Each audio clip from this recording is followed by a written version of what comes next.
Bienvenidos una vez más a Rebelión 350, una cortesía de Zulianos 305.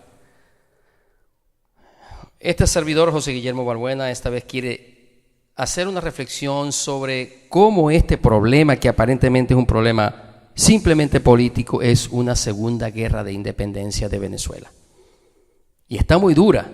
Sorprende sobre todo la asimetría, unas fuerzas de ocupación extranjera. Da tristeza y vergüenza cómo la Guardia Nacional se comporta como un ejército mercenario en su propia tierra y contra su propio pueblo, armados hasta los dientes y armando a la escoria delincuencial de Venezuela, uniformándolas, atacando al pueblo desarmado. En tiempos de la primera guerra de independencia liderada por Bolívar y los próceres había cooperación entre las colonias. Es extraño que en esta segunda guerra de independencia nadie se haya metido antes de los sucesos de marzo de 2014 y abril de 2017.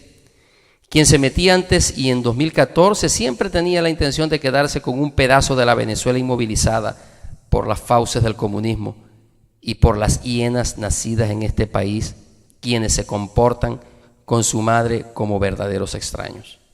Recordemos a la OEA en el 2014. Aquella asamblea daba vergüenza. No parecía otra cosa que un club de países parásitos que reciben algo de esta cruel depredación, por lo cual votaban a favor de una gran injusticia. Se desplomó el precio del petróleo y bajó la producción en Venezuela. En consecuencia, los parásitos dejan de ser cómplices activos y comienzan a ser indiferentes frente a ambos mandos, que ya para un parásito es suficiente esfuerzo. Ahora la OEA, liderada por Almagro, parece querer reivindicar su honor, su validez en la región, su razón de existir.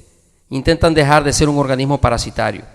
Es que el egoísmo se debilita cuando el problema amenaza con alcanzarme.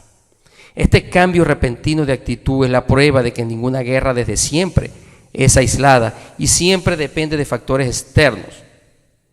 No estamos defendiendo una teoría intervencionista, es simplemente un principio antiguo que se acentúa aún más en el mundo globalizado de hoy. No estamos solos en nada de lo que hagamos, ni como individuos ni como sociedad. Solo hay que gritar fuerte, como lo hace el soberano pueblo de Venezuela, con sus protestas para que en el mundo se entienda que no es solo nuestro problema.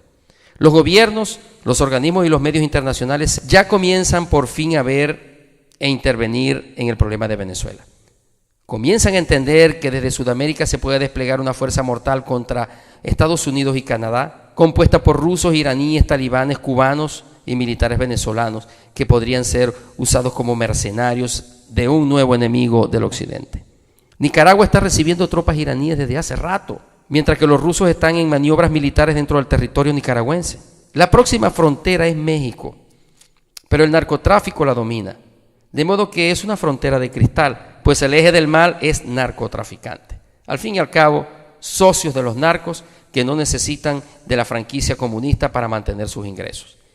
Esta indiferencia del norte ante los problemas políticos del sur podría costar muy caro a toda la humanidad. Dios nos ampare.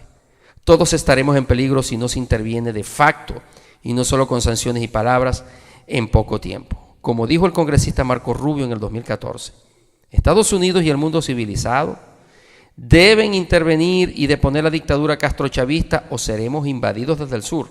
No tendremos en dónde meternos.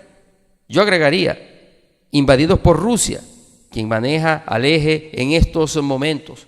Por cierto, en los mismos días que Rusia invadió Ucrania, los rusos insinuaron la posibilidad de reclamar Alaska, territorio que Estados Unidos compró a Rusia en 1867. Fue una manera de amedrentar a Estados Unidos para que no se metiera en el conflicto, pero no significa que en algún momento no lo usen como excusa para justificar una invasión. De hecho, el silencio se hizo una vez más gracias a esa actitud debilucha de las dos administraciones de Obama. Más allá, Rusia pretendía y todavía intenta comprar el 49.9% de las acciones de Citgo, lo cual daría el derecho a operar sus estaciones de servicio dentro del territorio norteamericano. Tal vez espera Estados Unidos otro Pearl Harbor para reaccionar.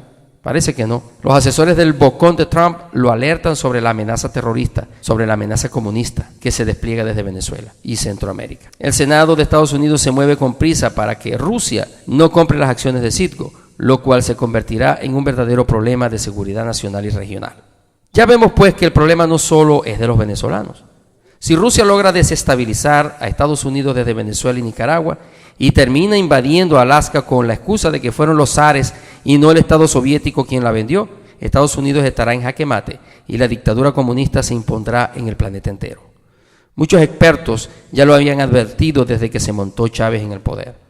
Marco Rubio es solo uno de los primeros funcionarios públicos norteamericanos de alto rango que denunció todo este riesgo para nuestro continente. Su denuncia en contra de la complicidad silenciosa de Obama incluye el hecho de que uno de los terroristas liberados de la cárcel de Guantánamo, gracias a la política oscura de Obama, está en este momento en Venezuela contribuyendo con sus experiencias con los planes de los enemigos de las Américas. No es la nación venezolana ni su pueblo quien amenaza. Hay que defender esta verdad y mantenernos en lucha permanente contra la ocupación. Somos demócratas desde los genes, somos viciosos de la libertad. El problema es que el territorio venezolano está ocupado desde hace mucho tiempo, pero nadie lo quería ver o se hacía la vista gorda. En detalle, primero, Chávez comenzó dando uniformes de la Guardia Nacional y del Ejército a mercenarios cubanos para que maltrataran a su propio pueblo durante las marchas, el paro petrolero, por ejemplo, de 2002. Y lo siguen haciendo. Desde ese momento no salieron jamás de Fuerte Tiuna ni de Miraflores. No solo eso, terminaron manejando la identidad de los venezolanos desde La Habana. Segundo, el gobierno chavista atrajo a los capitales chinos y rusos, es decir, más comunistas, dándose festín con las riquezas de la patria traicionada y herida por sus propios hijos. Ahora estamos hipotecados.